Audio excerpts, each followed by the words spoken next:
and gentlemen, please welcome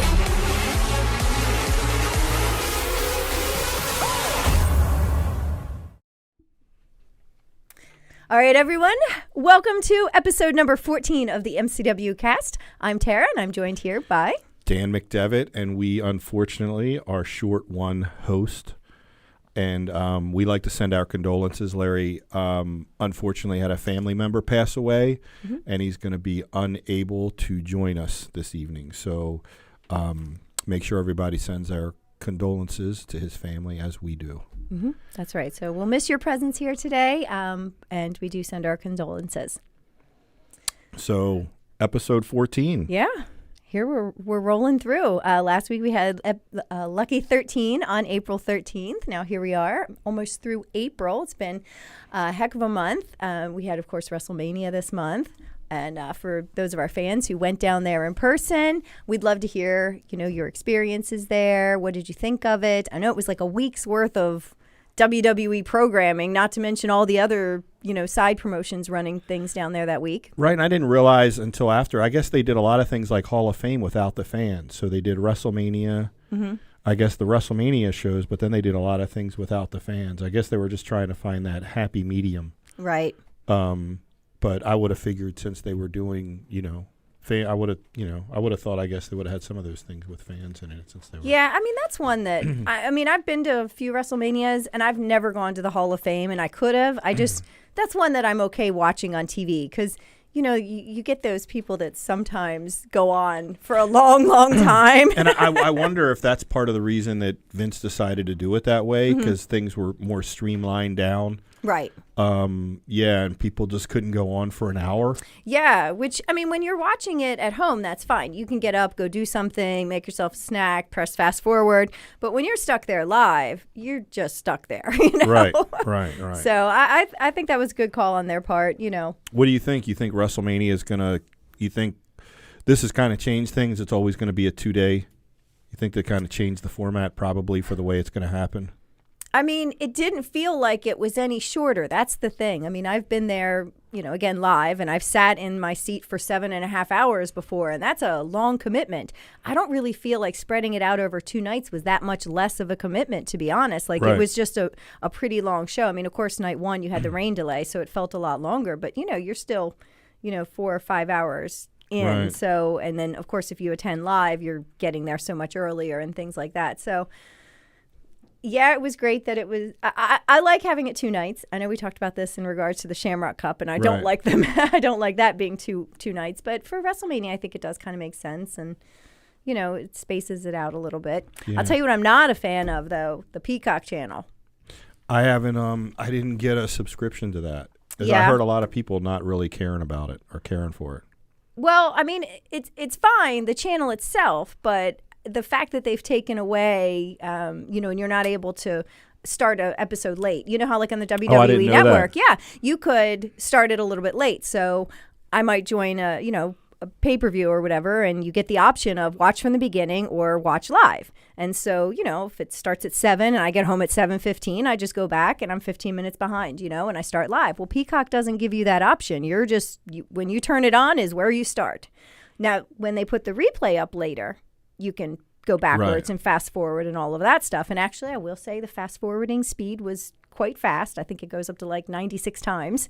So that was nice that you didn't have to painfully, slowly scroll through it. But yeah, I just would like the ability to be able to do something to the live programming, start it when I want to or pause it or what have you. Right.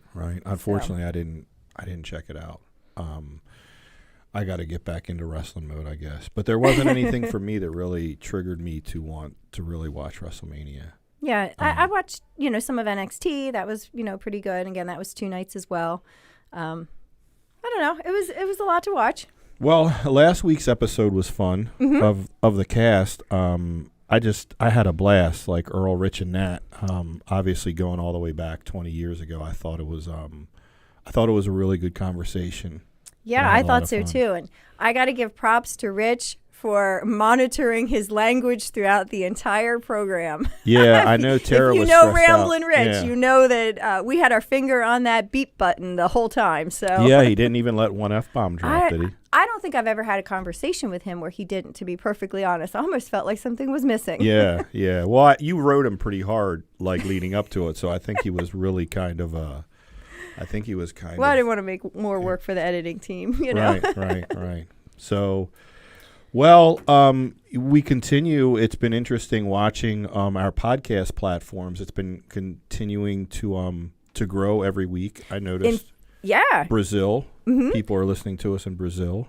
In fact, we are now number 87 in the wrestling category on Apple Podcasts. Are we? We I didn't are. even look at that. I was hoping you hadn't checked your email yet. Yeah. Is that what it told us? Mm-hmm. We are number 87 in the wrestling category on Apple Podcasts. So, Apple Podcast is just one of the many ways that you can check us out.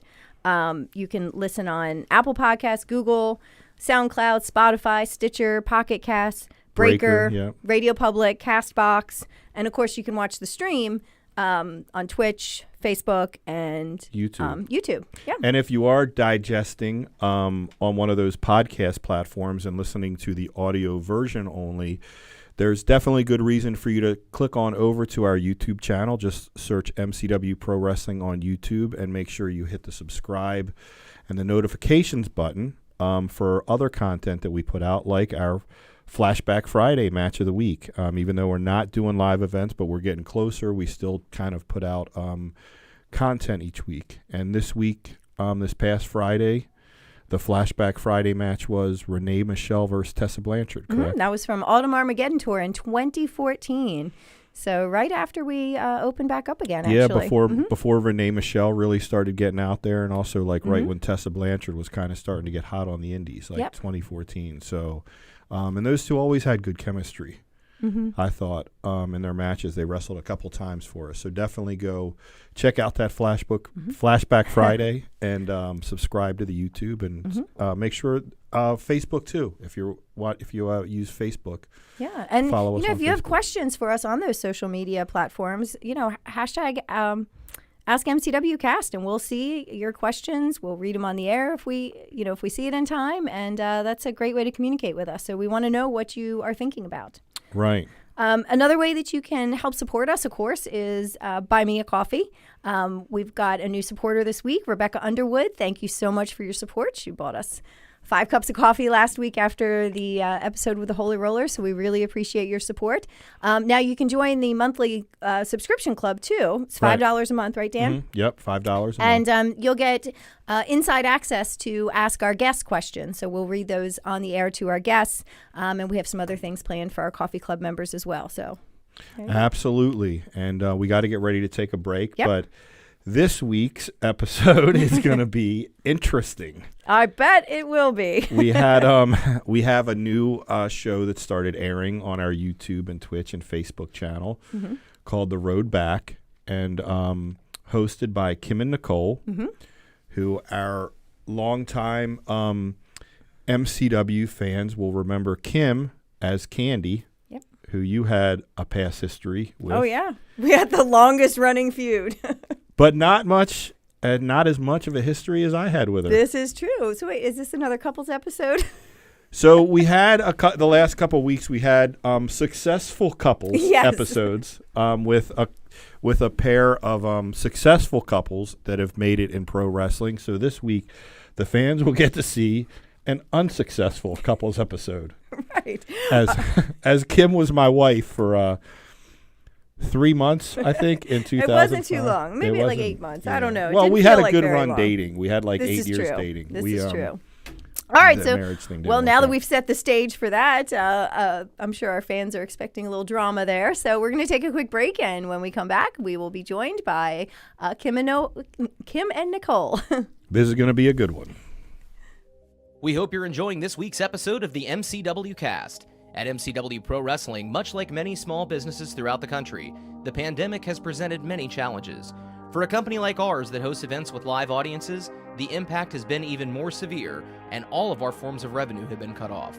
In order to continue to engage with our fans on a regular basis, we made the decision to begin to produce the MCW Cast, and are providing it for absolutely no cost on Facebook Live, Twitch, YouTube, and SoundCloud. If you'd like to support us during these challenging times, you can do so in several ways. The most popular way is to buy us a coffee to help fuel the cast. Just go to buymeacoffee.com/MCWcast, and for just $3, you can buy the cast a coffee, or you can choose to become a member of the cast for just $5 a month and receive several special perks. That's buymeacoffee.com/MCWcast. You can also contribute directly on Cash App, MCW Wrestling, or on Venmo, MCW-Wrestling. You can also show your support for the MCW Cast while sporting some great gear by going to teespring.com/stores/MCWcast to pick up a full line of official MCW Cast merchandise, from coffee mugs and face coverings to t-shirts and sweatshirts. Also, don't forget to comment in the threads on Facebook, YouTube, and Twitch to get your questions answered on a future episode. And you can also send us a tweet using the hashtag AskMCWCast. Thank you for your support, and now, back to the show.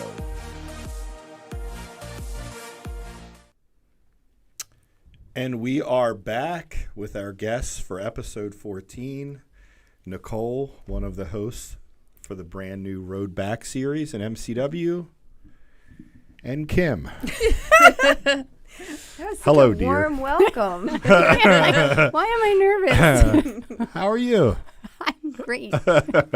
Now, you all have sat across the table before together, right? At the divorce proceedings. So it should feel familiar, right? We've done this before. Yes.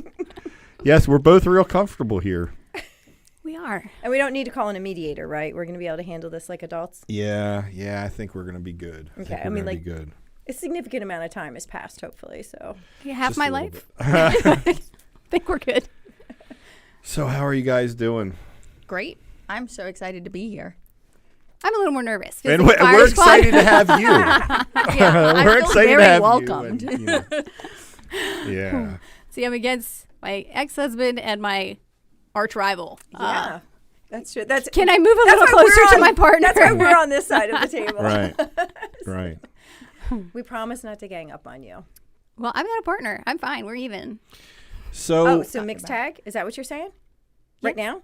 There's a ring. I'm ready. all right. Well, I'm in. So, you guys, on a serious note, it's good to have both you guys back, really. Thank you. Nicole, as some of our fans may not know, Nicole is a student training, doing some training. And so the road back, it's about a lot of the talent coming back and being off for a year with, the pandemic and everything that was happening. But it actually has, more than that, because it's a road back for both of you guys too. Obviously, Kim was a big part of MCW back in the late 90s and early 2000s. The fans remember as Candy. And Nicole, yourself, the fans never got to see a lot of you because you were training, but you took a little time off, and now you guys are coming back to host the show. Absolutely. I'm very excited to be back. And although the fans may not know me personally, I was very present in the birthday party. So I do have some sort of a fan base already. Just mini ones. Right. She's big on the birthday circuit. Right. Hey, we Hey. have more people that show up for a birthday party than some indies, so Yes. don't knock those parties. Yeah, the birthday circuit for us was huge before the world got lit on fire. But we're getting back there. I got 3 in the next couple of weeks, so and 2 of them are from past parties, so they're coming back. So. And then we've got a new family coming to MCW. I think that's great. So, yeah, and we had a lot of people reaching out for the birthday parties, even in the previous 6 months or so. But I guess it was kind of, we were trying to figure out what could be done, and just trying to find a comfortable level for everyone. Yeah, and party venues weren't opened up at the same time as everything else here in the state of Maryland, so we kind of had to wait for that too. So we were waiting and seeing. We got a lot of out-of-town requests for birthday parties, which, people from Texas and all wanting to, yeah. You wouldn't think that far. No. I mean, I thought you'd say out of town like Pennsylvania, Delaware. No. No, did we get that? We've had people in India. Oh, we get want to from book a the party. UK. We get, and I'm like, this Did is we not fix like that yet? Where the yeah, people? I think so. This is where not a it's- portable party. You got to come Right. to us, and yeah. So we got that taken care of. So, what's it like, I guess, for you, Kim? Because you were away here for a long time, but away. Is it good to be back? It is. It's different. It's a lot different. I mean, I still have my sparkly pants. Yes. I can throw those on in a moment. Spray glitter? Spray Spray glitter. absolutely. So I've still got the essentials, but it was nice to be asked back, and it was nice to be well received in coming back. I mean, I'm older, so I don't want to be taking a young girl's spot out on a show. Like, a young, hungry girl deserves to be out there. But, you pitched the idea for doing this, and I thought it was a really great idea. I got a little nervous when you're like, the co-host is a 20-year-old model. I was like, Giving me too many props. I'm 24. There you go. you're still in your 20s. But it was good to do. It happened very fast because I think we met each other for 20 minutes on a Tuesday, and then we came down and started filming them, and it was just kind of like, here we go, we're going to do it. We're going to jump right in. Yeah, and I think one thing that was great is that we clicked very well, and it was like, we're doing this. You're my partner. So Yeah, I excited. thought you guys did too. Yeah, we feed off of each other well. Absolutely. It's kind of neat in the world that we live in now with social media and everything and the platforms to kind of be able to do stuff like that, and actually this as well. I was just about to say, where were you in the early 2000s? And then I realized, kindergarten. So, Watching wrestling, just, not here. Yeah. So actually, that's a great topic. You were always a wrestling fan then? Yeah, absolutely. Really, I got into it. There's a match that I'll never forget. Candy versus Tara. Yes. Which one? Number 97? It was Lita versus Trish in December of 2004. That match, I think, changed lives for everyone. Women wanting to get into the wrestling business, males, just everyone in the business, I think. For them to have a almost 10-minute match and just, Lita does that suicide dive, and I just watched it, and I was like, wow, is she okay? She got back up, and they just kept going, and that was a beautiful match. That was probably a turning point for me where I was like, okay, this is what I want to do. Was that when she main evented? Was that the main event of Raw? Was that match? It was. Yeah, that was because that was like the December. first main event where women main evented Raw, right? Yeah, And this was following the period of, bikini matches and so forth. Yeah. So, it was really when women's wrestling was reaching a turning point where it wasn't, TNA. TNA. Right. Yeah. And I've heard so many people comment on it's cool because, we had a little part to play in Amy's, career and rise. So it's cool. And that meant a lot to her because she's very much a feminist and very, women's rights and everything are important to her. So I know I've heard that a lot. And she's heard that a lot. And it means the world to her. Oh, I'm sure. That for a lot of young ladies like you, that match and that time frame, did what it did and made the statement that it made for women. And like you said, probably really was that turning point that transitioned it away from women just being looked at as eye candy and side pieces for the wrestlers. Well, they went from Absolutely. divas to Right. wrestlers, really. Right. Yeah. It was Just superstars. the start of that period where they were not just considered the divas, they're, later they got a new belt. It looked like the men's belts, that was, Right. the pink butterfly belt was lovely and all, but, I always felt like it looked like a toy belt, you know what I mean? Like, Yeah. but that, it fit the era, I guess. And that's cool. So ever since then, you were a fan. Yeah, of really her. ever since then, on and off watching. I wasn't always watching Friday Night SmackDown or Monday Night Raw, but I was definitely captivated at that moment. And from there, I fell in love. So And you always wanted to do this. yeah. So funny story, I found MCW just online, as soon as I graduated high school, I was on the Google machine and I was like, all right, where can I train? And luckily for me, the school, it was just 40 minutes from where I live. A lot of the talent comes an hour, 2 hours away. So I immediately jumped on it, talked to Dean, started training right away and met RJ and really just fell in love with everyone and became part of the family. Took a hiatus. But it's funny, you reached out to me, Dan, couple of months ago, it probably was a month ago or so, about the possibility of coming back just in a different segment, not so much training, but the opportunity to host The Road Back with Kim. And that to me was just, the doors opening back up. And I come back here and it's March 16th, 4 months to the death of RJ. And I'm just, in my head, RJ is doing something behind the scenes. He's getting me back into this. Well, you all were very close, too. Absolutely. Yeah. He, with all his trainees and his students, he pushed us to be the best. And, to take a hiatus and then to come back and just be in a room surrounded with pictures of him. And, it feels like he's doing something in the background to Well, make he this. definitely did. He was, I've said this, obviously he was my guy. He kind of, he was like running the ship for me. And, it was his, I had taken a pause, even, a year or two prior to him passing away. I had kind of stepped back and I wasn't around the school as much. And it was not only him passing that obviously Tara and everybody came and we all knew we wanted to do something. He was too important to the company to just wait another 8 months for shows to come back. Like he was such a cornerstone of the company that we just couldn't wait. We had to do something tribute wise.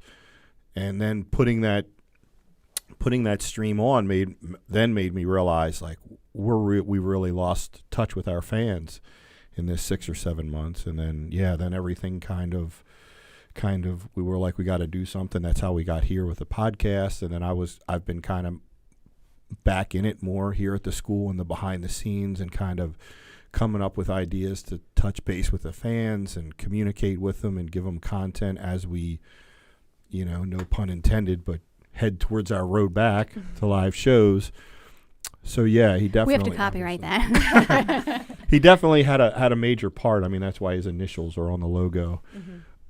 So yeah, and then reaching out to you, and it was. I'm glad you were interested in coming back. Absolutely, this is home. It feels like home coming back. It's like you never even left because you come back and the same faces are just as welcoming as they once were. Right. So it's great to be back. You know, I always tell every training class that if this doesn't work out for you, and it probably won't, like, you know, because not everybody, you know, just a small portion of people ever go on or even stick with it. And I always tell them, if you have the heart to be here, there is something for you to do. And, you know, this is a perfect example of that. Yeah, and there's too many roles behind the scenes in pro wrestling. If this is your passion, it's like Tara said. Not to mention, some people get into this, and it's not for everybody. Right. And I mean, I don't know. Like, I don't know when I got back into the ring a couple years ago for a minute. Before even the broken ribs, right? Yeah, I remember being like, how in the hell did I do this for like 15 years? Because it's just, I don't know, maybe I was just young and dumb then. But it just is physically, but there's so many other opportunities for people. I mean, one of our guys, you know, a couple years ago was a wrestler and transitioned into filming and stuff like that. And now he's a cameraman for WWE.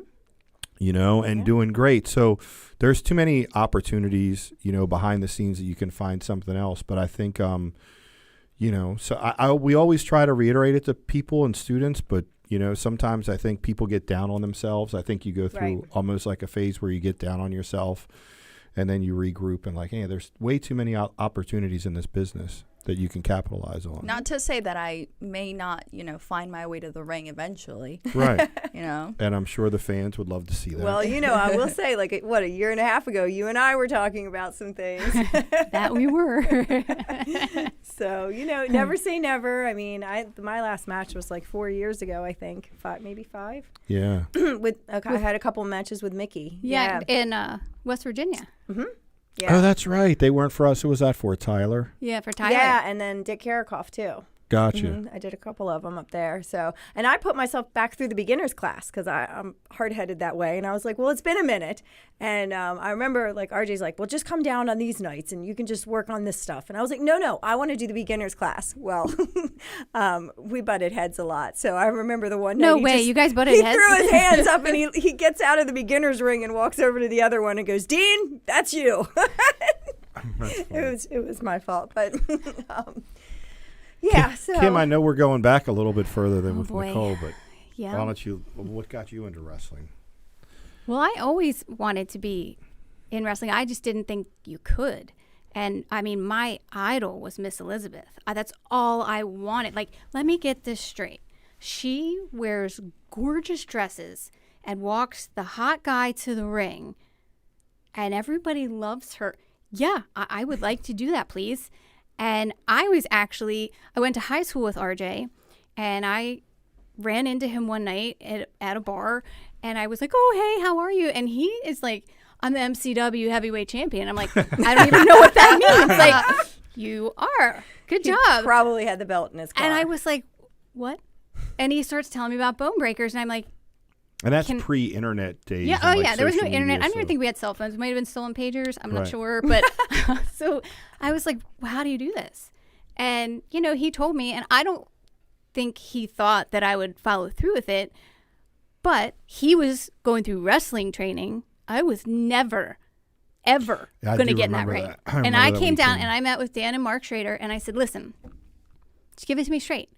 I know that you have to look a certain way to go down and do what Elizabeth does. If I don't have that, don't take my money. And they, oh, you're going to beg us to get in the ring. No, I'm not. And I never did. I never once was like, show me how to do that bumping. No. Yeah. They forced me, kicking and screaming. But, you know, I mean, I'm better for it. And I had amazing all right, kid. experiences. I mean, we had some amazing experiences. Yeah. So, You really did. you know, I'm grateful for it. And I did more than I ever thought I would, you know, like, so my break was, you know, a little bit different. You know, I left when my son was maybe a year, and you guys put me in the MCW Hall of Fame, and I thought this is a great time to go. And I just was like, I can go. I did it. I did it my way, you know. And then, you know, you always have that part that misses it, but I don't fit in. I don't, and I couldn't see myself in a spot that, I would fit into. And then you actually reached out to me a couple years ago about a possible thing we were going to do, you and Tara against me and RJ. And RJ ended up shooting it down because he was getting ready to retire. And he had just finished doing something with you, with Andy. And he went into that segment kicking and screaming. He didn't want to, remember? He didn't want to do that. I had to sell him on that. Right. And and I asked him about it, after the fact. I said, did you shoot that down because you didn't have faith in me? And he was like, no, I shot it down because I didn't want to work with Tara anymore. Yeah. And I was like, oh, okay. I feel better. Wasn't me. It was 100% me, and I apologize for that. Although it was great. That's the thing. I never worked with him.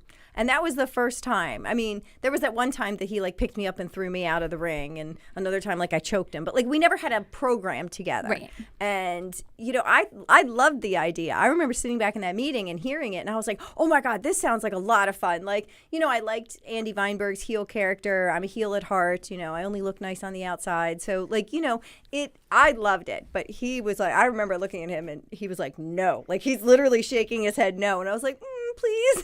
And puppy dog eyes don't work on exes, but I tried. And you hear that? Once we did it, it was a year and a half, and it was great. And he and Sean Studd had a lot, just great chemistry and everything. And but I had a feeling that was why that got shot down again. See, I always thought it was because RJ was dating that other girl. At the time, that was just no, before. Oh, yeah. That's why he was going to do his retirement. Yeah, and because you know how we talk about relationships in the business. You know how relationships in the business, people that aren't in the business that don't get it. They say they're all right with it, but they don't really understand it. As much as after we were split and I was dating different girls, none of them really understood why I had my ex-wife still in the business doing shows. And you know what I mean? I think people outside of, it's we've talked about, if you don't get the business, you don't get it. And that immediate jealousy of what are you doing? And I just kind of, because at that time he was kind of getting serious with that girl. He had a couple of them. I mean, not the same time during the time period you're talking about. He had dated a couple of girls, and all of them had issue with us riding to shows together, which is funny because when we were together, we didn't ride to shows together because he didn't like to talk about wrestling with me. So we rode separately. And then, fast forward many, many years later, and we would ride to shows together. And usually because we had the kids, and I didn't want to take away his weekend time with them or whatever. And as long as he didn't criticize my driving too badly, the ride was fine. But the women that he dated definitely had a problem with that. And that's just in general. I think if you're dating or you date outside the business, I think usually the conversation I have with girls when they're in it, and Nicole, I think I asked you, right? How it's just I would say maybe guys more than it's just something if they don't know the business and they don't get it, it's easy for them to not understand it or get jealous over it. Or like I said, it was at the time it was after a divorce. I was just dating, but girls and they'd well, why do you have your wife? I don't understand why you have your wife on. That's your ex-wife that you went through all that grief with and the divorce and you were heartbroken with, and well, why is she on the shows? You're the boss. Right.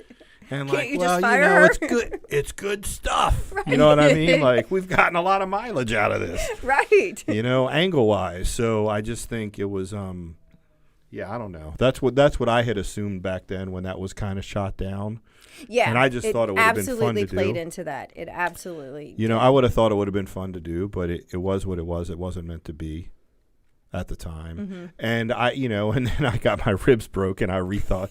Yeah, maybe it's good that RJ shot that down because I really don't want to get back in the ring after I was laid up for 6 weeks from Q the dog. You know, I kind of was like, yeah, maybe it all kind of worked out the way it was supposed Probably so. So, yeah, well, you're back now. Here I doing am. your thing. You're happy, Yeah. I guess. Enjoying doing it. Is there some things you want to change? I know we've talked about this. You guys want to change about the show? We can talk about it. Couple things. You know, pretty much from the start part to the end part. No. Well, like we talked about that, and that's, you know, like I told you guys, really up, like for us, for the podcast, like right up until like episode 12, it was kind of like every week. A lot of times we were in these like group texts yelling at each other, right? Like, I mean, this sucked or this was bad, and then it wasn't until like episode 12, I think, where we were kind of like, 10. all right, this was it, huh? Yeah, I don't know, 11. I think it was really around 10. 10 we were getting in the groove, but we still had audio issues. By 11 we were all right. We were kind of there. Yeah. So it's a work in progress. Well, the nice part was that Nicole, being new, isn't afraid to have a voice. And so, that's good, right? You know, like after it aired, we were kind of texting back and forth about the things that we wanted to change. And she wasn't afraid to be like, this is what I just flat out hated. And, you know, and you're always your most harsh critic, but that she could do it to herself. You know, like, I mean, I'm terrible on myself on anything, but, you know, for her to be like, I see that this, and this I didn't like, and this is what I'm going to do to change it. And it was like, you're going to be fine. Like, you're going to be fine. You know, like she wasn't like, I thought it was great. You know, I had 7 minutes of on-screen time and it was perfect. You know, like we're excited about the project, and we've come together and thought of ways that we want to change it and revamp it and make it more and make it less of like a teaser thing and make it an actual thing. Right. Make it, you know, the actual road back, because it's real. I mean, we're all coming from the road back of being a year away from wrestling and a year away from the fans. So we really want to take that repaving the road. We're Right, repaving the road. And trying to find the formula that fits everything, including time-wise, because the idea was to have them like under 15 minutes, because that's the whole like TED Talk rule about where you start to lose people in video views and things like that. So it's kind of finding the formula, you know, finding the formula. But see, even to have just a 15-minute show, that's twice what we had. So we could make more of that extra time, and we were on the same page. Yeah. Which was nice. So it wasn't like, oh gosh, she wants to do it this way and she's thinking this, you know, like we had the same vision for what we wanted to change to, which works out really well. It'll make it get there faster, I'm hoping. Yeah, absolutely. And that's one of the reasons, you know, you were just mentioning that we're in a group chat, everyone's yelling at each other, but thankfully that's not, you know, the case with us. It's like, what can we do to make it better? We want to make it better for the fans, you know, for us and for the talent. So I think we're definitely going to get there.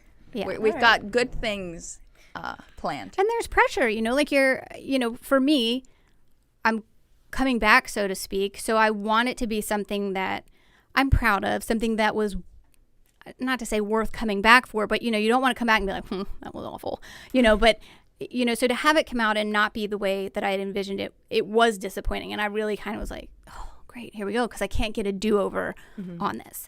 And, you know, for her to be, you know, just really starting to get in front of people, you know, it was like, oh, great, we can't get a do-over. We can only build from this. So could it have been worse? Sure, it could have. You know, could it have been better? Well, it will be better. Amen. Right. All right, well, we're going to take a quick break, and when we come back, we'll talk a little bit more about that. We're going to hear maybe who you'd like to see on some upcoming episodes, and we'll maybe talk about some of these past things here. We have this past history in MCW. So we're going to take a quick break, and we'll see you shortly. Show your support for the MCW Cast while sporting some great gear by going to teespring.com/stores/MCWcast. You can pick up a full line of official MCW Cast merchandise, from coffee mugs and face coverings to t-shirts and sweatshirts. Visit teespring.com/stores/MCWcast. Fuel the MCW Cast by visiting buymeacoffee.com/MCWcast. And for just $3, you can buy the cast a coffee, or you can choose to become a member of the cast for just $5 a month and get several additional perks. That's buymeacoffee.com/MCWcast. All right, and we're back. Nicole brought up something a little bit ago I figured might be a good topic of conversation to ask you guys, Nicole and Tara. I mean, I'm sorry, Kim and Tara. Okay. She mentioned, that transition that Lita and Trish made with that match on Raw and kind of changing. But you guys were a part of MCW during that time where it was evening gown matches and things like that. And it was very much like the TNA. And you guys did a lot of those. We For like us. patented that. Patented. I mean, we had that evening gown match thing like locked down. Like we took it on the road. Like we worked sure did. Up and down the East Coast. Up and down the East Coast. Oh, you need an evening gown match? We got that. We gotcha. Right. And, nowadays in this really different world that we live in, that's just a different culture in general, stuff like that would be frowned upon probably, and probably tore up on Twitter if we put girls in that role.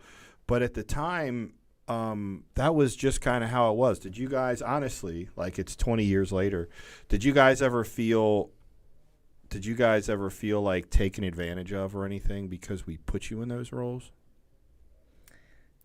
I didn't. I didn't. I mean, Because it was just what was on Raw, so it's kind of what people saw? not even so much that. It was what we were doing. And we were there to be a part of shows. And if that's the part, I mean, it wasn't anything that we were ever, I don't think I was ever asked to do anything I was uncomfortable with. And we had fun with it. Yeah, I mean, it was.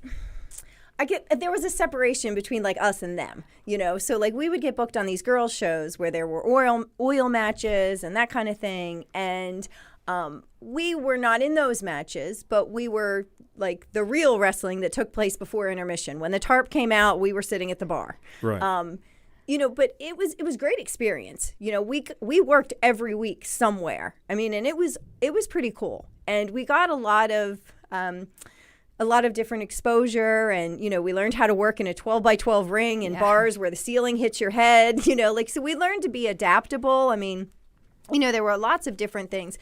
Do you remember the one time when we arrived in Pennsylvania, and Dan, you were there, and whatever they had got for their license to have that event that day, it said all the matches, there couldn't be any real wrestling matches.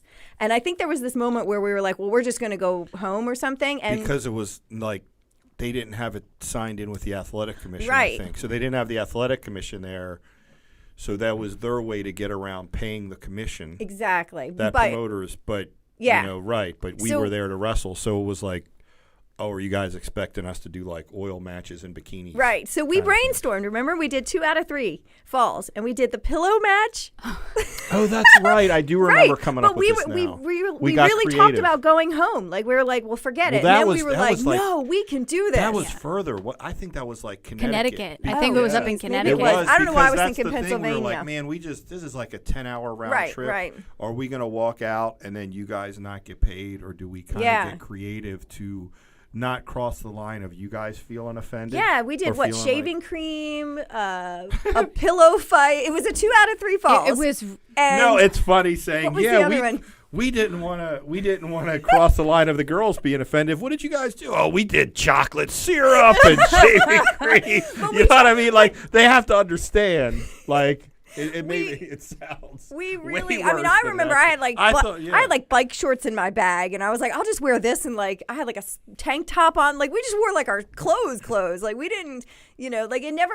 What I'm trying to say is we never felt exploited, and that was a situation where because we had done so many of these gimmick matches all over the place, we were like, all right, what are the rules? What does their license say they have? We can work with this, and I thought it was fun. We did. We had a lot of fun doing that, and we were better than what was on that show, but those shows would be a bunch of girls just looking to be out there. And if that meant they were, letting somebody get in the ring and oil them up for $50, that's what they were doing. And we would just be like, oh my God, so.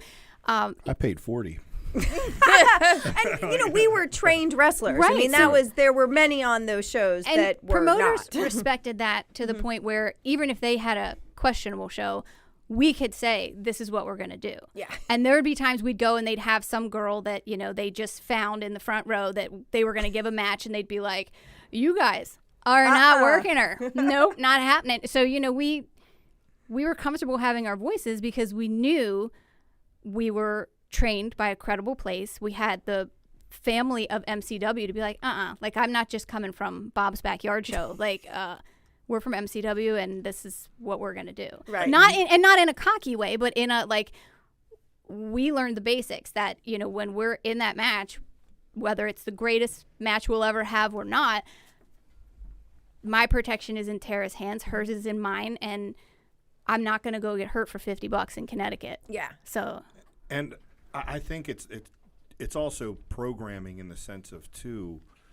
people understanding that the evening gown matches and stuff like that, literally that's how women's wrestling was presented every week on national television during a time, the Monday Night Wars, Nitro and Raw, were just huge ratings. So this is what people's perception was of women's wrestling. Yeah, I mean, that iconic figure of, like, Sable coming out with the handprints on her boobs. I mean, like, all the way to, Ashley doing the same thing in 2006. Right. Now, Nicole, what would you think about, like, when you look back at those matches? Do you see it because you were a kid more? Would that be something you would be interesting to do in 2020, like those type of matches? Well, I guess maybe the way to say it is, would you, now looking at that, do you see that as, it's not real, like, entertainment? Like, would you watching it be more inclined to turn your nose up at it, or would you be like, well, that's the way it was back then? Be careful, Tara and I can kill you. Yeah. Hey, I'm your partner. What's going on here? Back then, it wasn't just about that. It was, the whole entertainment business back then was different. So it was kind of, that was normal.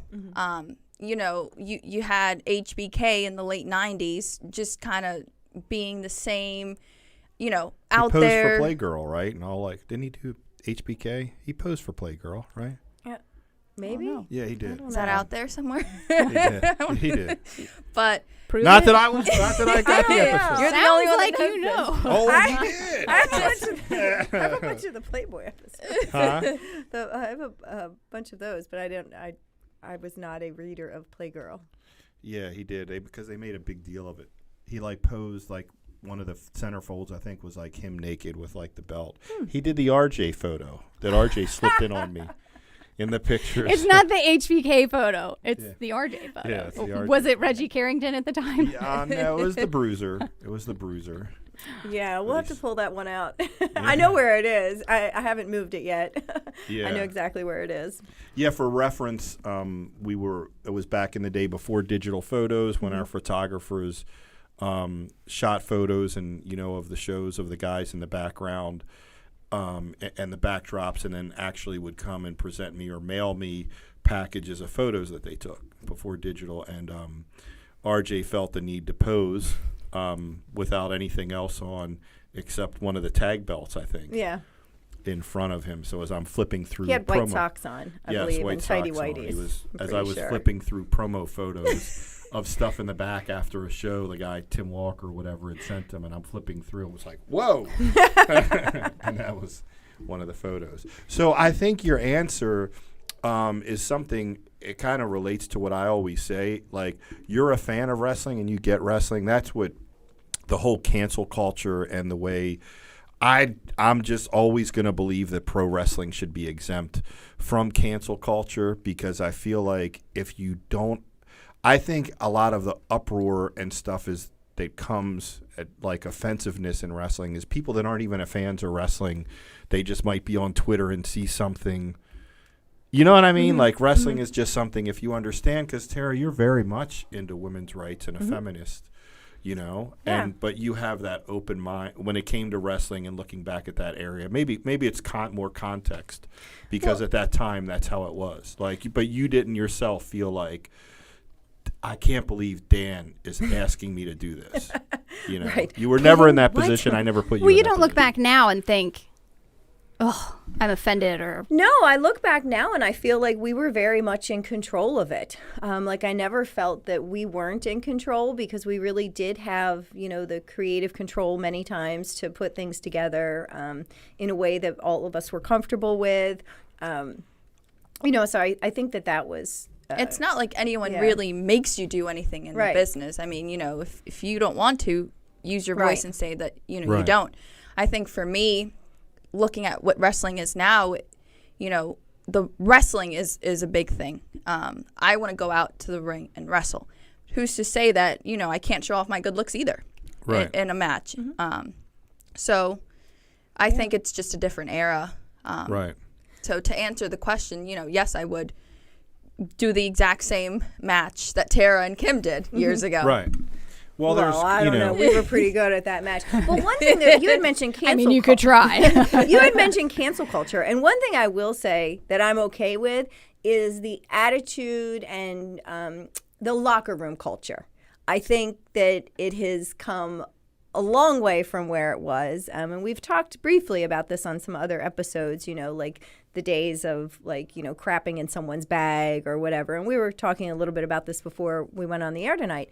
And that part I am fine to see go because it was at times really emotionally difficult. I mean, Well, especially as a girl, it because was- you hostile. well, you was. have people in the locker room that are your absolute friends and would protect you, and then you have people that are like, she's only getting this push right now because it's a girl, because she's got boobs, because she's whatever, and those Dating the people. Mm-hmm. Those people, you couldn't trust them. And Right. if you had to do something with them, it was very scary because they weren't going to protect you, and you knew it. And you the last thing you could do is be like, I don't want to work with him or her, but you knew what was coming, and you knew, that it was going to be painful, and you had to just get through it. And you did. I mean, I think we know the same person that, anytime we had to do something with them, it was like, this is going to hurt tomorrow. And it was just awful, but it was what was wanted, by the promoters. And, and I had a hard time being taken seriously because, I did come in, I started training in November of 99, and my first show was January 2000, which is unheard of, but they didn't have any girls. And I wasn't going in to have a match. So, Ronnie was ready to go on shows. Ronnie needed help. Everyone thought that I could help him. So we went and we did that. And it just rubbed a lot of people that had to train that much longer, rubbed them the wrong way. Yeah. And then it was like, then I started dating Dan, and then it became, It got way worse. well, that's the only reason she's on shows. And I had to work that much harder to say, I belong here. I belong here. I'm doing all the same stuff you're doing. I'm coming down to the school. I'm on the ring crew. I'm the first here, last out. I'm trying to carry these T-bars just to show you that I belong here. And it made me better because it made me work harder. And I know I can think of one time in a locker room that I got yelled at by Dino Divine. And I was in the back, and all I wanted to do was cry. And Dan came in the back, and he's like, well, what's wrong? And I'm like, get away from me. Just get away from, because if anybody comes back here and sees me upset and you hear, it's going to make it work. Just go. And, it definitely made me better and made me stronger, but you learn fast who your friends are. And not that Dino wasn't my friend, because Dino and I, I love him to death. I was in the wrong when he yelled at me. So. Well, it's tough for me as a promoter since we're having a sentimental moment here. So, Is that what it is? Yeah. Yeah, it is. Because no, I remember those times, and honestly, what I'd always, even before you, I mean, I've been training people and helping them since the early 90s. That was something like a bitterness that I'd see in guys before I even knew you, before you ever came to Bone Breakers. Girls just had a little more opportunities, especially a good-looking girl, than guys, because you could put them out there. We were in an era at that time too, where the male manager was being faded out of the business, and the girl manager or valet was coming in. So you could, with a lot less training, say get in there and do that, and you would see this bitterness. Whether it was you, Tara, everybody, every girl, and I try to explain to guys you can't put you guys on the same page, especially when you're coming in as valets and stuff, because I'm sorry, nobody just wants to see you in a short dress. You can't do that. And as a promoter, I remember during that time too, like you were working hard. And even if we weren't dating, I still would have put you in that spot when I did. It really didn't have anything to do with it, but, you know, it was tougher then because me and you had conversations. Like, I got irritated because I could feel that heat on you. And then, of course, it's affecting me as a promoter because I'm getting pissed off at, like, man, it's pissing me off that people are putting a target on your head and using it as, it's only Kim C and Dan. But it really didn't have anything to do with that. You would have been in that spot regardless. I was as much in as that. you got I a went spot through early. the exact same thing. And me and you weren't dating. Yeah, exactly. So, like, Wait a minute. Do we have breaking news on the MCW? I started or in- Colleen or, you know, I others started that in go- August, right. of 2000. I started in August of 2000, and my first match was December of 2000. I wasn't even a manager. I was having an actual match 4 or 5 months later, and there was a ton of heat. And then somewhere in the middle there, I started dating RJ. So then it was even worse. And I felt it every single time I showed up. There was never a moment that I didn't feel like all eyes were on me judging me ever. And we talked about this. And the girlfriends, the guys in the back, you know, the guys in the back might be cool with you, but their girlfriend sure isn't. Oh, you know, yeah. and it's like, you know, like Mine wasn't. You know, like I swear, like we're just like we're on shows together. We're having an honest conversation. My girlfriend didn't like you one bit at the time. I think that. Hold on, I'm going to try to regain order here. I think that the expectations on us were so much higher. I shouldn't even say, do you remember? Of course you remember the Shamrock Cup. Oh my God, that was terrible. So to fill everybody in. Was that the What's Boston? that? What's that? So we had Terra-toe tap. The Terra-toe Terra-toe tap. tap. It wasn't that. Oh, was it? well, Was we'll that get the to Road in a Warrior minute. finish? That was the one where we had the. All right, so we had a tag match. I know what happened at the end of it. We 'cause had it a was tag awful. match at the Shamrock Cup. I forget what year it was. I don't know. 2002. Let's say Let's go with that. 2002. We had a tag match, and it was Me and Mickey. you and Mickey And you and against Colleen. me and Colleen. Right. And everything's going well. We're maybe 3 minutes into the match. You know, we knew what we were doing. We felt good about it. We were excited to be on the Shamrock Cup because we felt like Because we had a match on the Shamrock we had a Cup. match at the Shamrock Cup. Like this was our This was our you know what I WrestleMania. mean? I mean, like, this is the biggest show MCW puts on, and you gave us a match. Right. So we were thrilled. Like we worked our butts off for this. Like we were ready. So I know Mickey and I were on the outside and you and Colleen were on the inside. Anyway, the referee made a questionable David call. Flair. David Flair. We called him David Flair. It wasn't really David Flair. No, it was like okay, let's just clarify that. It was BWO not really- David Flair. It was just he resembled him and David Flair was on TV at the time. I don't know. Anyway, so he did the stutter count. Because he knew it wasn't the he finish. knew it wasn't going to be the finish, right? And it was because it was only 3 minutes into the match. All right. Well, anyway, Mickey and I are on the outside. Everything's happening in like fast motion. Needless to say, the match didn't go well. The crowd knew what was up. They, Turned us. crapped all over it. It was brutal.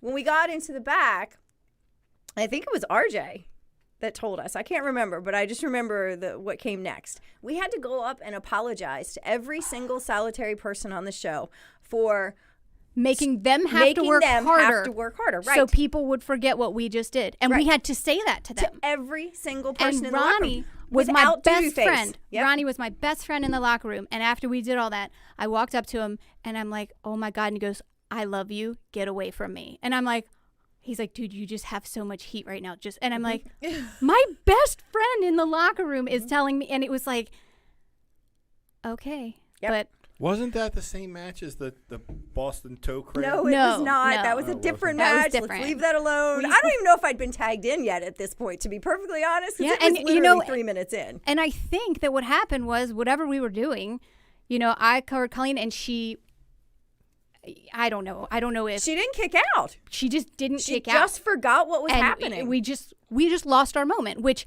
I'm not putting on her because we were on this huge stage. Mm-hmm. We had a little deer in headlights, and in that first spot, we were just in the Was moment. I going nuts on you guys? Oh my God, over that? yes. And Yeah. the thing is, the referee, if Probably so. Flair had just counted to 3, it would have been a crappy match, but it wouldn't have had. It would have been better than what It would happened. have right, but the fact that he went 1, 2, and his hand is just waving in the air. The and only it's like, thing he didn't do was go, guys, that's not your finish, right? You want to kick out? right, Just right. Yeah. So I mean that. But I never saw a guy do that. Did you ever see No, a guy never had to come out and apologize to anyone. Did you ever see any people guys have botched matches before. I never felt like they had to do that. I can tell you that, I was told to do that. Okay. That was but Wait, again, you were told to do what? When I mess up matches when I was younger. I thought you were like, I was told to humiliate you guys. No, I mean, like me and you, we were talking before then, and you seem to remember the times I was hardest on you, like at shows. But a lot of that did have to do with I had a lot of pressure on me I knew, and I'd say this to you now. I'd say like I thought you were just I handed you stuff because we were sleeping together or whatever, but you did work your butt off, and so did Tara. Both you guys did. Like, you worked your asses off, and having that, because RJ was always my guy. Because he was my first student, he was just always the guy, and he was MCW's John Cena, so of course, me being the promoter, RJ being my guy, we're dating you two. I'd even have to defend RJ and say at the time, like, it was a lot of pressure with knowing there was, like, heat in the locker room and trying to say, like, you guys aren't getting it easy probably made me a lot harder and maybe meaner to you at times because I knew you were working for it, but I knew everybody felt like you were just being given it, and both of you. And you didn't deserve that. Like, you didn't deserve that hostility because you guys – we're working your ass off. But it made us better because I remember a show where two girls that were going to have their first little thing on the show and everybody's put in the ring together. And this might have been when you were kind of on your hiatus there. And everybody's working to put the ring together. And these two girls show up with a big bag of McDonald's and they sit in the front row to start eating. And I lost it. And I made everybody stop. I said, everybody's going to stop putting the ring together right now until these two finish their lunch. Because they plan to get in this ring tonight, get in here and start. And they both were just like, one of them quit. That girl, Kelsey. Kelsey was in the Gilbert, when Gilbert had his school. I remember her, yeah. And the other one was that girl, Megan. And Megan has gone on to do great things. I think she gets some dark stuff on AEW. Yeah. So, and I don't even know if either one would remember it. But to me, it was like, for all I had to go through, you are not going to sit there and eat that. Yeah, you guys food. ate a lot of crap. You really did. We did. Yeah. And, I told you before the show aired, we were talking about this. I had a real legitimate fear that I would open my bag and it would be full of crap. Like, it was told to me that was what to expect. And I literally had this fear. Like, the locker room was the most anxiety-inducing situation I think I've ever been in. Like, I came to dread it. I hated it. I hated trying to remember, okay, who's been here longer? Whose hand do I shake first? Where do I need to be? How can I be as invisible as humanly possible for the duration that I'm back here? But then all of a sudden I got to go put on a happy face and go out there and be a public figure. And not only that, there was no women's locker room. Oh, yeah, that. Right. So, like, if we were in a high school, we would try to go to the very back bench and just hope nobody came around the corner. Yep. We didn't even have a towel. No. I mean, it would literally be I'd stand at the end of the locker while she changed, and then vice versa. Yep. And it was like you changed as fast as you could because we sure couldn't say, hey, guys, we're going to take the back row. It was like we have to get in, we have to get dressed, we have to get out because it's not our locker room. And that was also not, say, just on us, but it was kind of just how the wrestling business was. Yeah. A lot of that stuff is how it flowed downhill, where now, again, a lot of women's rights, and you should obviously have your own locker room, but at the time it was just kind of that old school mentality. And you didn't know any better. So we didn't sit there and Yeah. say like, we should have our own locker room. We were just kind of like, hey, we don't have our own locker room. Let's get dressed really fast. It was kind of nice, though, to go and do the girls' shows. Where it was all girls. Where it was all girl. Well, I mean, except for Steve, the sound guy. But we won't talk, and Lucky, but we won't talk about that.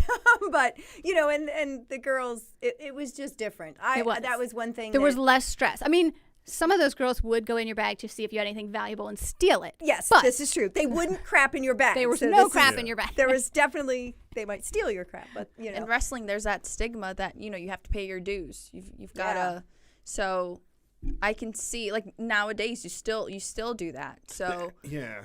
Now, when you signed up, you've heard us describe, like, the culture 20 years ago. Yeah. Like, did it feel anything like that for you? not at all. Not at That's all. good. You probably wouldn't come back, to be honest. Culture, it was just the culture in wrestling, not like the people listening. Like, that was the MCW locker room. That was the culture. I mean, that's coming off the times where, you used to get really just the crap beat out of you in wrestling, and like they didn't want you, if you had to get beat up and learn, and earn the respect to learn about the business, about the insides of the business. And it was a much more hostile industry in general.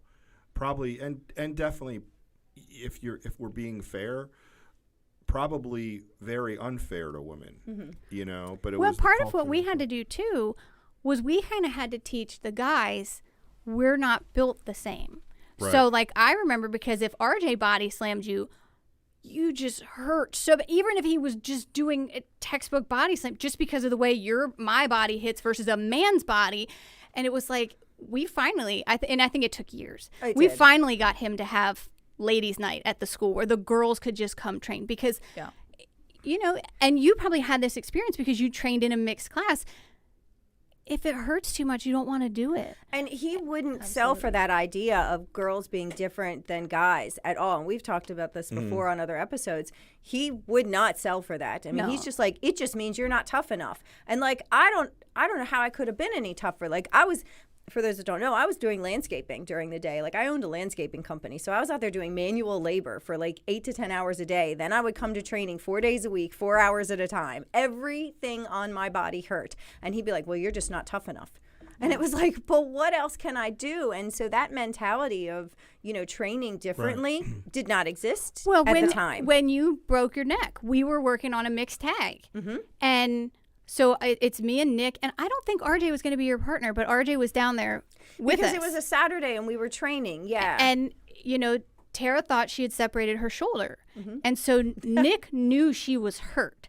And he was going to hit her with his finish, and it looked like he was putting a baby to sleep. I mean, he just couldn't have laid her down any more gently, and she had tears coming down her eyes, and RJ just was getting madder and madder. And and Nick was even trying to say, like, dude, I think she's really hurt, like, and Tara would get up and be like, I'm fine and then all of a sudden Tara's arm's numb and it's not moving. I couldn't feel it. And it wasn't she finally looks to RJ and she's like, I can't feel my arm, I really think I dislocated it.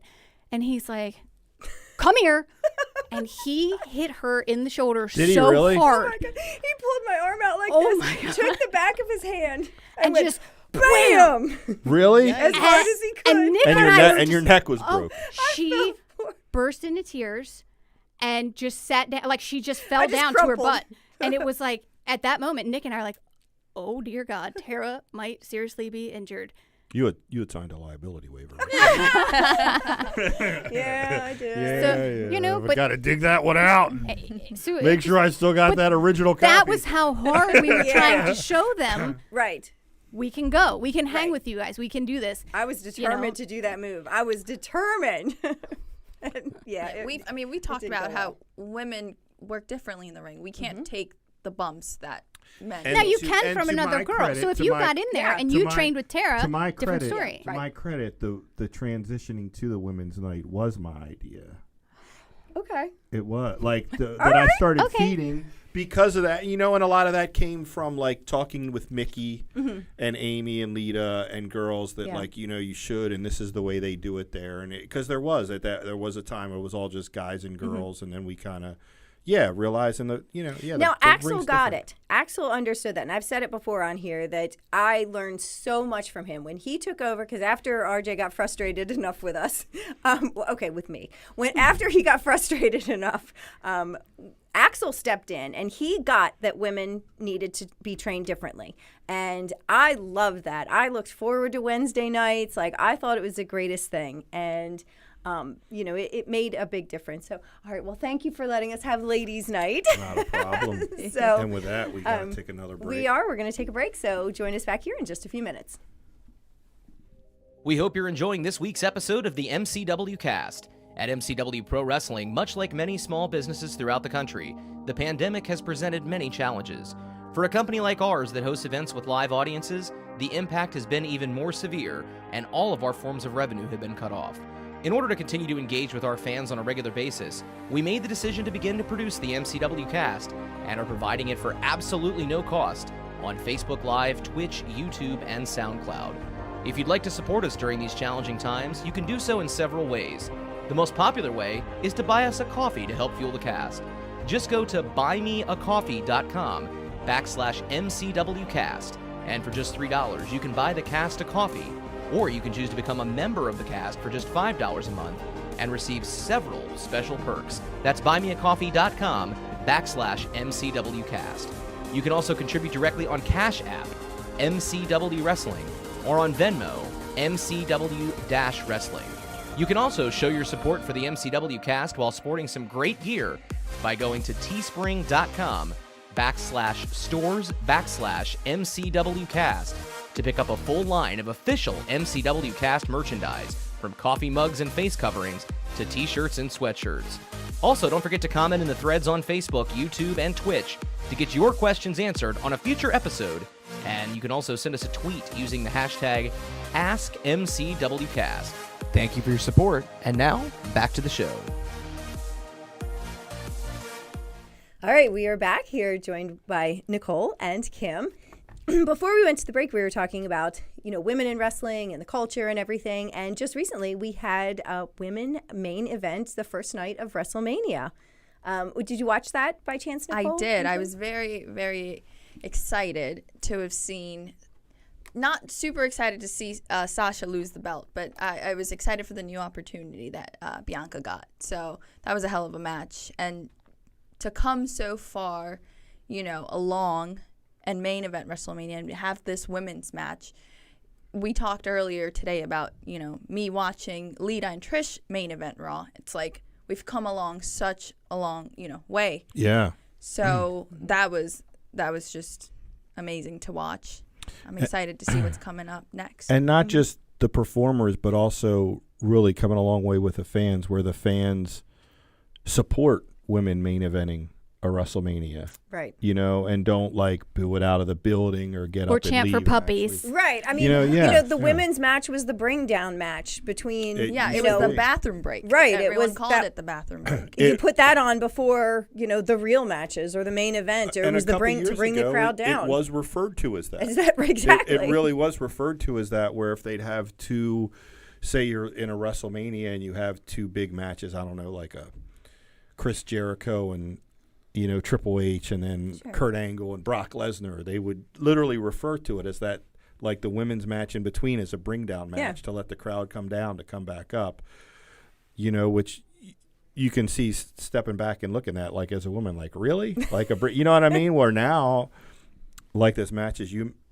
mentioned, they outshine a lot of the men's matches, and the fans support them more than a lot of the men's matches. So it is definitely everything. When I look at it, it's I think very positive for women in a lot of ways. Yeah. Now, was that your favorite match out of WrestleMania, or did you have others? My favorite match was the celebrity match, the tag team with Bad Bunny, Damian Priest, and The Miz and John Morrison. I thought that Bad Bunny did a hell of a job coming in as a celebrity and training for a very short period of time.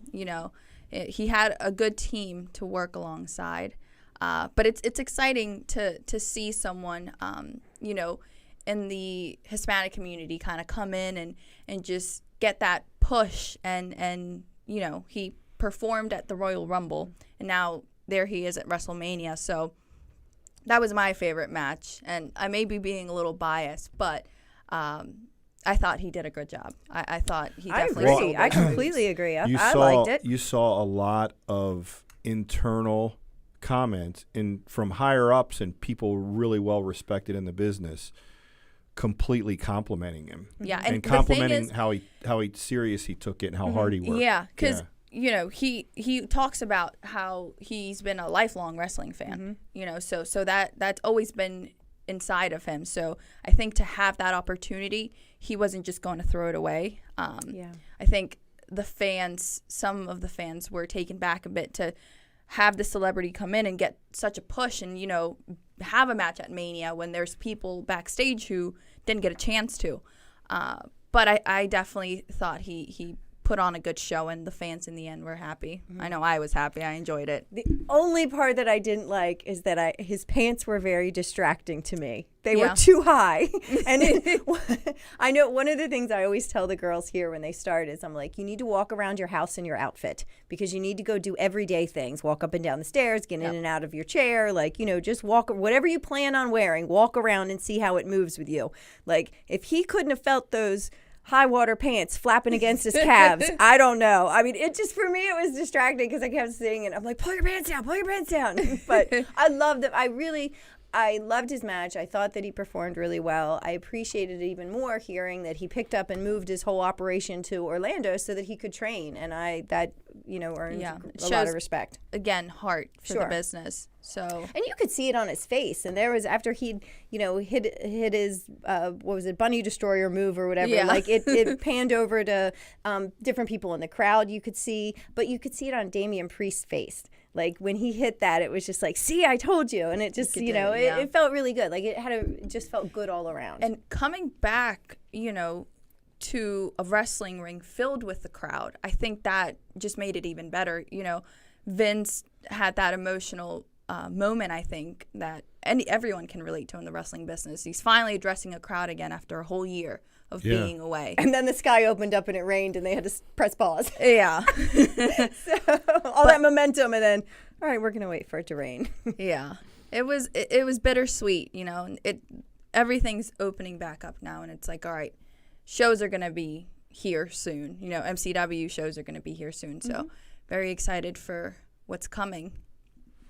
Absolutely. So, did you watch WrestleMania or no? I didn't. I didn't. Well, me and you were in the same boat. But I read a lot about it. What were you guys doing Sunday, Saturday? Saturday, I was in soccer mom mode. So I was in mom mode all weekend, and I just my kid likes wrestling, but he likes it better on the local level. So he used to like John Cena. Now there is no John Cena, so he watches sometimes, but it's not something he's like, can we watch wrestling? So Kim, we know we talked about the matches you and Tara had together, obviously your evening gown matches and stuff, but we did have some regular matches. I mean, we did. Okay. You did. But I guess like talking about referencing like the Bad Bunny and he kind of wrestled, but as more of like an extra. You probably had some of your more MCW memorable times with as a valet with like Ronnie and I guess Nick. And at times.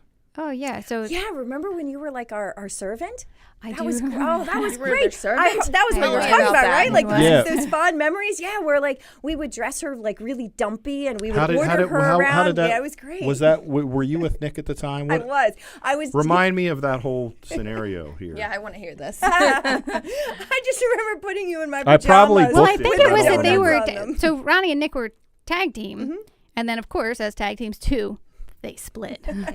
So then I believe they had a match, and somehow I was the stipulation. So like the winner got my services, and so of course Nick wins, and we're all just heartbroken because Candy and Ronnie are just not together anymore, and here comes Tara to just help make my life hell. It was getting ready it was building to like this baby face turn, and I was so reluctant, and I didn't want to do it, and like I really couldn't.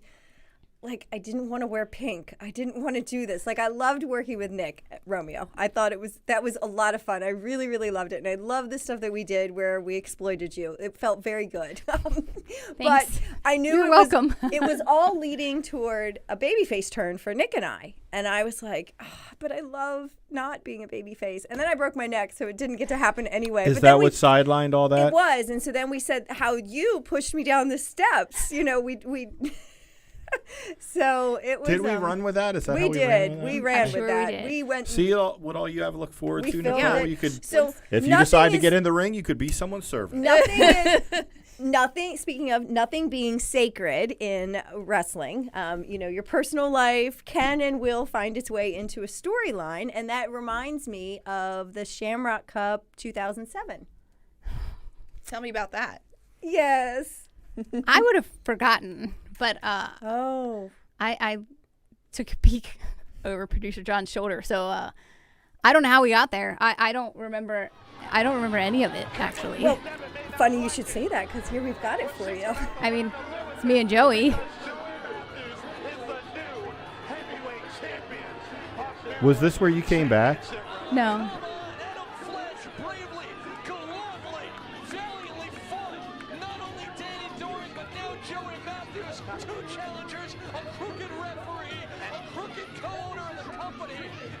How he's treated. 364 days on top, and all of a sudden he's yesterday's boss. This isn't gonna end well. Miss McDevitt, get out of there. Really?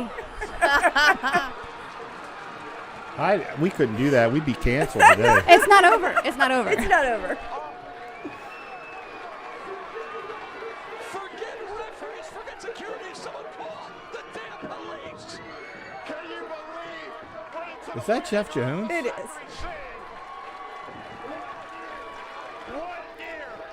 Was that when Joey came back? I would imagine. I mean, he's there. Yeah, That's because he's the champ.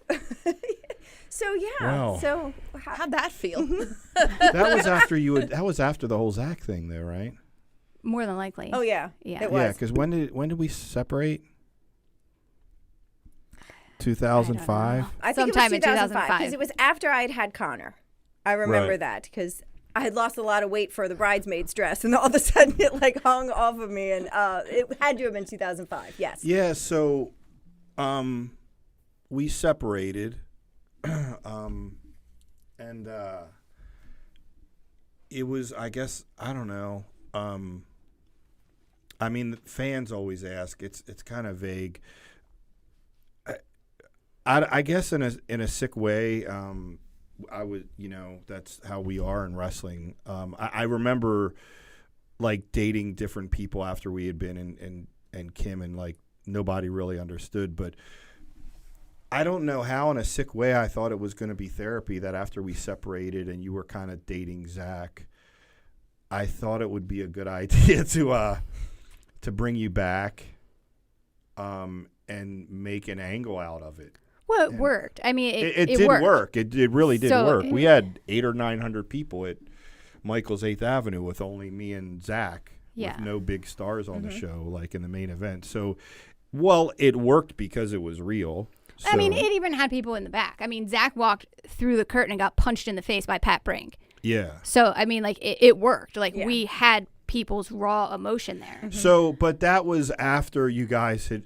So that's, I guess, a whole locker room issue where it.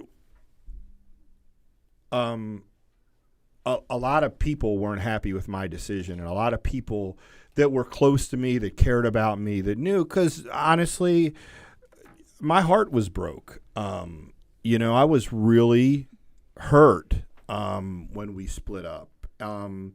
So I think a lot of people, and I remember people saying, like, you're doing this to get Kim back. Like, you're letting her come back so that you guys can work out your relationship. And that's because, obviously, we got together because of wrestling. It's something there was a couple things. Like, I always train. You remember me saying this to you and RJ. Mm-hmm. You remember me saying to RJ, who was my main guy, like, hey, if you're going to date Tara, if you guys split up, like, you guys, it wouldn't be fair for me to take it away from one of you, because it's not like you brought, Right.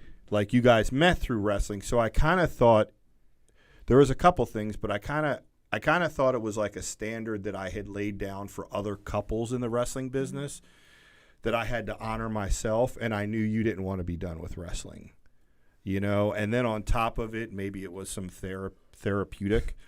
But yeah, like, for instance, fans may not know, like, there was a lot of people that were close to me that were my students that were like, they didn't agree with me doing that because they thought I was like, had a personal agenda, like, to get you back by allowing you to come back. But it wasn't really the case. It was really me trying to have integrity in what I preach to people. Yeah. And, but yeah, so Pat Brink, who was Well, it didn't hurt that like Devon and Bubba really liked me, and they were there at that show. And Bubba was just like, brother, he approached me at that show and was like, I don't agree with this at all. Like, I don't agree with you doing this. Ain't no way you should have had those two here. Probably pumped Pat up. But, yeah, Zach walked back through the curtain, and Pat Brink frickin' dropped him. You know, that was – I don't think that ever made it, like, in the sheets or out on the internet, but – I think it did because Zach had to come back out for something later. Yeah. And people were like, he had a black eye when he came back out. And, you know, to me, it's not your business. You know, like the phrase stay in your lane wasn't a thing then. But like, hey, if the promoter brought us back to do something, check your feelings at the door. Well, you thought I set him up. Yes. I remember you thought I set him up. Yes. You thought I was totally behind it. And I was completely innocent of it. I didn't have anything to do with it. Right. But and that's you know, why at the I was time, mad at the time. And then at the time, and then Devon and Bubba, I remember, and they're like, kind of like let it go, like he deserved it. But I was like, it's not the point. It's like I set, like being a professional and handling business. And then I knew you felt like I totally set you guys up. And I didn't. Well, because back then Pat was kind of your stooge. You know, Pat would do anything that you told him to do to get. I say stooge is a bad. He was one of my main guys, and he, you know. Yes. And back then, I'm not taking anything away from what Pat has done since, but back then, you know, he was a young guy and he would have done anything to get on your good side. And I think that he thought, this is how I'm going to do it. And it was just like, you know, this doesn't clearly look like a setup. This is stupid.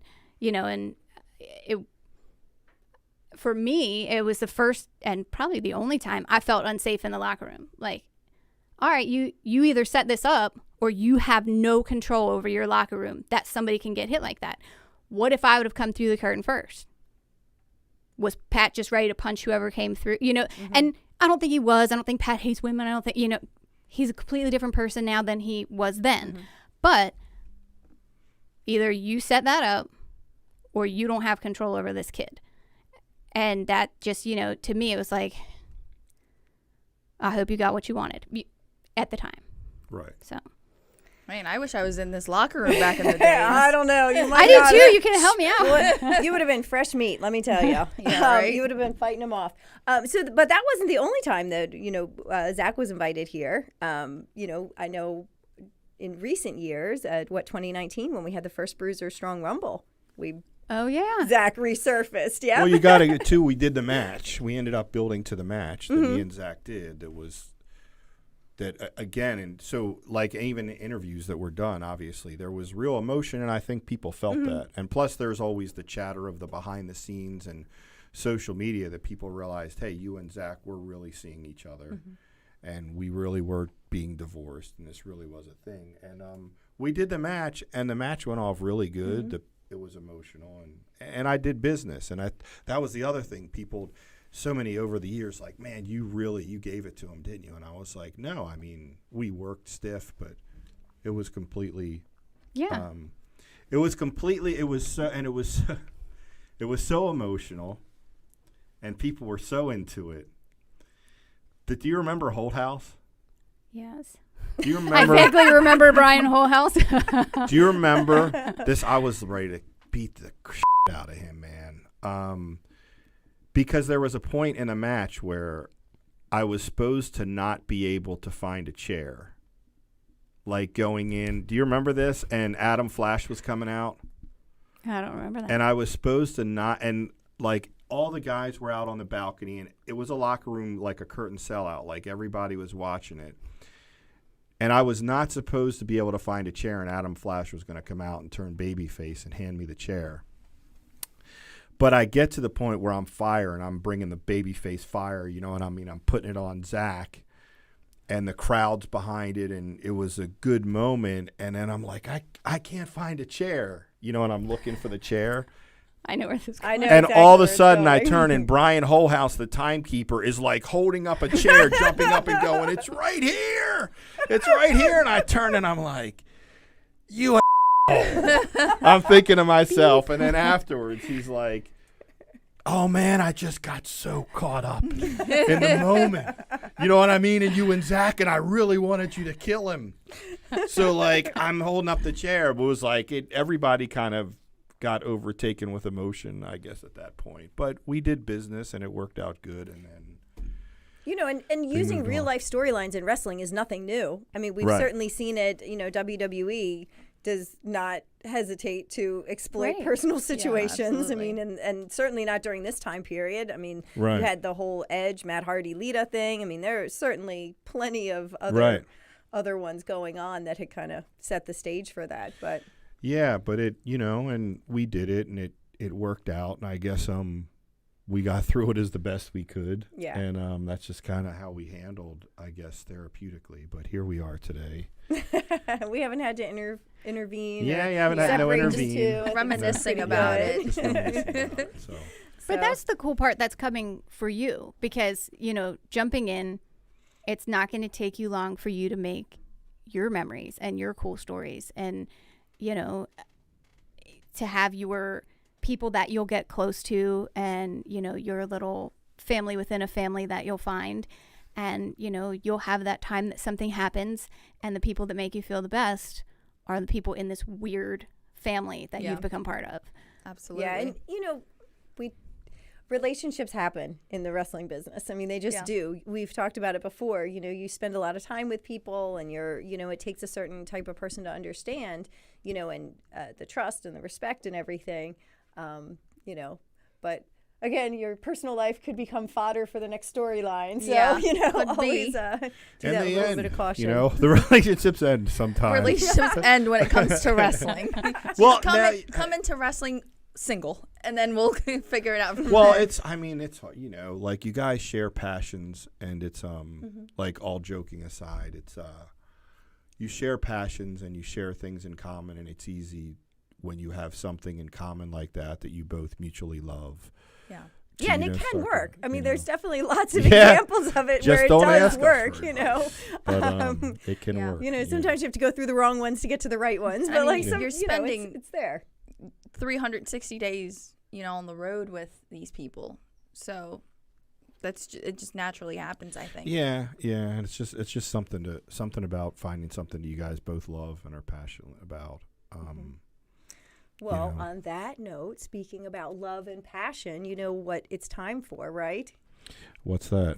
Well, Larry's not here to give us the big thing, but it is time to hear about the love and passion that Phil Stamper has for this indie wrestling scene. All right, we're going to get filled in by Phil, and then we'll be back to finish up on the last segment. Let's see it.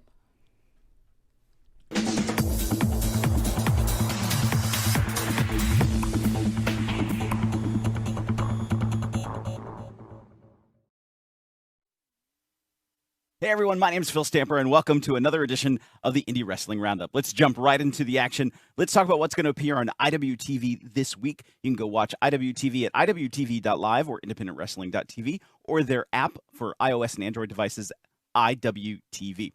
Tonight, brand new episodes from New South Pro Wrestling, Heavy Metal Wrestling, and Absolute Intense Wrestling. Then on Wednesday, episodes from Limitless's The Road and Paradigm Pro's UWFI Contender Series. Then over on Fight TV, already out this week, episodes from SWA Championship Wrestling and Ring of Honor's episode number 500. Tonight, NWA Power, and on Saturday, night 1 of Pro Wrestling Magic, SWE Fury and CCW Homecoming, and then on Sunday, more from Pro Wrestling Magic and Extreme World Wrestling.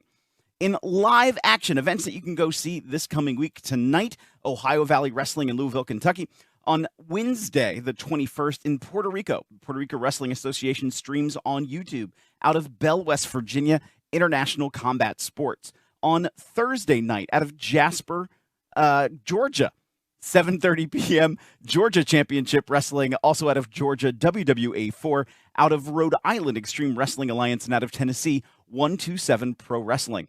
And then on Friday the 23rd, out of Alabama, Bad Boy Pro Wrestling and Pro South Wrestling. Then out of Florida, Coastal Championship Wrestling. Out of Georgia, Platinum Championship Wrestling. Out of Kansas, Kansas Wrestling Alliance. Out of Nebraska, Magnum Pro. Out of Massachusetts, Northeast Championship Wrestling. Out of New Jersey, Northern Wrestling Federation. Out of Ohio, Battle on the Border and Future Great Wrestling, as well as Ohio Wrestling Alliance. Then out of Tennessee, Resolute Wrestling and Southern Wrestling Federation, as well as TXW Wrestling. Then over on Saturday the 24th, out of Alabama, Fearless Championship Wrestling and Victory Championship Wrestling. Out of Arkansas, Global Wrestling and Revolutionary Wrestling Entertainment. Out of, also South Central Wrestling.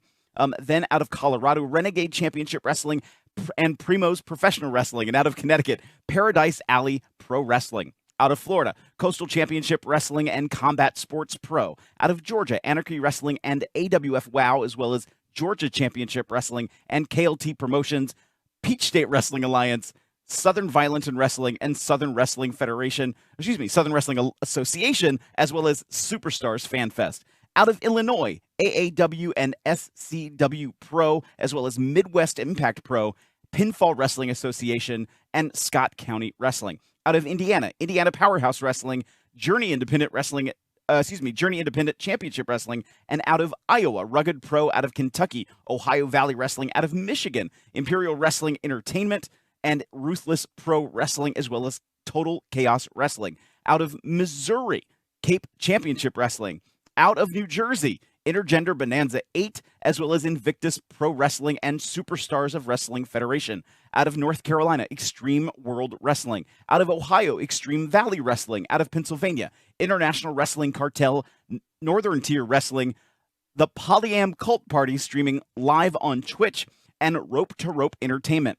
Out of Tennessee, Intense Championship Wrestling Asylum, Piledriver Pro, Tennessee All Pro Wrestling, Tennessee Wrestling Alliance, TWE Chattanooga. And then out of Texas, Fearless Pro Wrestling, Live Action Wrestling, Metroplex Wrestling, New Texas Pro Wrestling. Out of West Virginia, IWA East Coast, and WDWA. Then on Sunday the 25th, out of California, Pro Res Lucha Wrestling. Out of Florida, Gangrel's Wrestling Asylum. Out of Illinois, Galley Lucha. Out of Indiana, Grindhouse Pro Wrestling. Out of Michigan, Independence Pro Wrestling and Pro Wrestling All-Stars of Detroit. And out of Minnesota, First Wrestling with 2 events. Out of New Jersey, streaming on IWTV is Camp Leapfrog. You might see a familiar face there. Then over out of North Carolina, Extreme World Wrestling. Out of Oklahoma, All-Star Pro Wrestling. And out of Tennessee, School of Morton, airing live on their Facebook page at 5:05 p.m. This coming weekend, you can see me at IWA East Coast out of Milton, West Virginia. That is taking place this Saturday, April 24th. And then on Sunday, April 25th, you'll be able to see me on IWTV.live, live on Camp Leapfrog, Frog Sport. Hey, everybody, I hope you're having a wonderful week, and I'll catch you next week. All right. And we're back. Getting ready to wrap this one up. Yeah, Phil had lots of stuff on the Indie Roundup. You know, it's neat that Phil has his finger on the pulse of indie wrestling. So if you're not like a hardcore wrestling fan, a lot of the promotions that he's talking about, maybe you've never even heard of before, but you might be intrigued just by the name or something like that. And, you might go and check it out. I mean, lots of these things are being streamed now. There's, so much free content out there that people really can watch just about anything. And speaking of free content, I want to circle back to your show, The Road Back. A little bit and talk about some of those changes you referenced at the beginning of the show. Yeah, Kim and I are very excited to have this new content be put out and us be a part of it. So there are some changes that we're going to tweak. We've shot 3 episodes that are going to stream, but we're changing up the format for the fans. We want it to be not to say intimate, but more touching base on coming back from the pandemic and, having this platform to really get in touch with the talent and really get, where their brain is at. And some of the talent we would love to interview, Ryan McBride. Absolutely. As well as Mr. George G-Fed, yeah. Mm-hmm. We'll get G-Fed in there. Yeah, so I think we can make all that happen. So, guys, pretty much like a little short version of almost the podcast where you get a little bit more intimate with people personally. Yeah, get a little bit more of Pull back the the curtain a real little bit. person, you know, Yeah. and I think it'd be neat to have somebody, kind of from the production side of it, maybe like a dean that can talk about how it used to be producing things and now the different things you've had to go through when there were the very strict COVID rules. Now that talking about shows coming back, what that's going to do for him. I don't know that he would want to peek behind the curtain that far, but a girl can dream. Yeah, absolutely. Maybe. I think that would be an interesting thing to look at, and it's certainly, producing the shows and putting the, writing out the shows for him is different now because his partner in that, of course, was RJ. So, he's kind of having to face this without him. And, when the multitude of times that he wanted to quit, with doing that, because it's a lot of work. I mean, people, the fans probably don't realize this, but it's a ton of work to put a show together. And, RJ would always be saying, no, you got to do this. You got to do it. So I think it would be a great interview to have with him. And I think the fans would love it too, to kind of get a different opinion from someone else who's backstage and kind of see how they've made it back through this really difficult year for everyone. Yeah, absolutely. So maybe we can make it happen. Maybe. We'll see. All right. Well, he is the promoter, so you're You talking to the take right this person. one. think I'm I- not You calling guys in any have favors. history, so maybe you can work something. Yeah, Kim. Maybe we can work something out. Have you met my friend Nicole? So no, yeah, absolutely. I think we want to, that's why I told you, kind of giving you guys creatively, I wanted you to guys have your input and who you want to have on. Again, we've talked about this. Live shows with fans are probably going to be happening midsummer. That's the target date that seems to keep coming up. And of course, the athletic commission is very much like, we're not going to say yet. But so it looks like we don't have an official word, but so there's going to be a couple more months. We have to kind of push through to produce some content to give to the people to get ready. So we got some time. The We can Athletic definitely Commission get the clearly does not know what has to go into producing a show. Yeah. I guess they're thinking they can just say, hey, you guys can have a show next weekend. But, So I think they've kind of what they've told when the word comes down, we'll be given like a 30-day notice. Because I've said that too, where I think like people are so kind of eager to get in front of a live show. I really think we could probably with a week's time announce it and have a couple hundred people here, because I think people would just be ready at regulars. Well, yeah, they're like, definitely ready. Definitely People are ready ready. to get back to normal and So to be entertained. I think and stuff. that's kind of what they've said, because I've asked them and they said, no, we wouldn't allow anything like that. When the word comes and you get the go ahead, it'll probably be like, hey, you guys can start, you can promote your first show in 30 days. Right. So that way the commission can have time to, to schedule it and to schedule an inspector. And I do think the first show or two is going to be a little weird back. Maybe not weird, but it's probably like everybody's going to be on eggshells. And depending upon where we are, who knows where we are 3 or 4 months down the road with like mask mandates in the state of Maryland. I mean, obviously we're going to continue to follow state and local county guidelines, but who knows where they might be.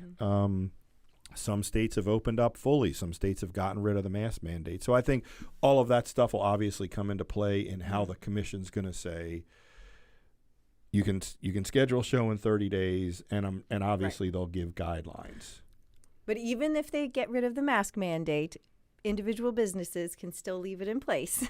So, which we've seen in some of these states that have opened up, and I know that was one of the things that struck me watching WrestleMania the other week was there were initially when like the show opened, it seemed like there weren't very many masks, and then it seemed like they were putting them on more as the camera would pan the crowd and so forth. So, just because they say you don't have to doesn't necessarily mean that you should. So I just want to throw that out there. But Dan, you've probably as a promoter never been so eager to give the Athletic Commission your money before, have you? No, I'm ready. Exactly. Even, we could talk about these issues of mask mandates and what we think. But I'm happy to do with whatever the guidelines are just to do this again, because I'm just like, come on. Yeah, well, that's what I mean. Like, it didn't look like anybody was having a bad time in the crowd at WrestleMania because they were wearing a mask. Well, I mean, and there you is know, this, and there that's is- the thing. and there's the added frustration of from a point of what our governor says, Governor Hogan, we could be doing a show right now. Oh, yeah. We could have one scheduled now because he's lifted the indoor capacity, for venues and stuff like that. But we have to wait for the commission to get their guidelines. So that's where like that added layer of frustration is like, it's almost like exhausting. Like, oh, come on. Like, because technically we could, if we were, there could be like soccer games and stuff like that can be happening, but they're not sanctioned by the athletic commission. Right. So we got this secondary layer of regulation. And the first layer, which was the most important, say the governor, that gave the okay to do this, but now we're still on hold right now. And that is, it's a little frustrating. Yeah. I mean, follow the rules. Obviously, there's nothing we can do. We're regulated by the athletic commission. So if they say right now no, then it's no. But it doesn't make it any less frustrating that, come on. But I think the important thing is that even when you can't have the live shows, you're still putting out content. You do have Flashback Friday, but then you have this, which, you're talking to people. We have the road back where we're kind of peeling back the curtain on people, on the MCW folks, what they've done during the So we're, as a company, you're trying to cover all angles. You're trying to keep good, fresh stuff out there and informative stuff out there, and so there's a selfish part of me that's like, I'm okay if shows don't start right away because then our show gets to keep going. Because once the shows are back on, there's really not a road back. We're just back. But, one thing's for sure. Everyone will be seeing a lot more of Kim and myself. Okay. So yeah, absolutely. Buckle up. Now, will you be at the Fan Fest that we have coming up on May 8th? We will. Yes, we will be there. All right. So, that's for those of our fans that don't know yet, it's a limited engagement. We have Zach Ryder coming in to do an autograph signing. There are a limited number of tickets still remaining for that. We have a lot of great things planned for that day. And that's, kind of as we're getting closer, like Dan mentioned, to having these live events, we are able to have fans in the building. We just can't actually have a match, and put on shows, but we have lots of other things we can do. So, if you have not gotten your tickets yet for May 8th for the Fan Fest, you can check that out at our website, mcwwrestling.com. And, so maybe some of your fans will come just to see the two of you. And I think another thing, too, since we're rebuilding and we know the things we want to tweak, people who watch that first episode, people that will see the 3 that follow, tell us. Yeah, give us your because feedback. We know what we want to change, but maybe we're not even seeing something else. So, like, we're hopeful that people get on board, that people like, what we do, and we certainly want to build from, what aired last week, and, there'll be another one out on Thursday. So, we're excited, and we can only get better. Yeah, absolutely. Continue to support us, and we'll be bringing you the best content. All right. That's great. Very good. Another good episode. Again, condolences to Larry and his family. Yep, sorry you couldn't thanks be for here. coming in, guys. Thanks for having us. Wow, in unison. We do you guys that a lot. are a team. It was great to see you again. I'm almost feeling hurt. I've been replaced. You have been replaced by a younger model. Wow. All right. You're still just as beautiful, Tara. Thank you, Brandon. I paid her to say All right. So who's the guest you wanted? I'll make sure that happens. But thank you all for joining us. If you have anything that you want to comment to us, remember to hashtag AskMCWCast. Check us out on social media and everywhere that you can listen to podcasts.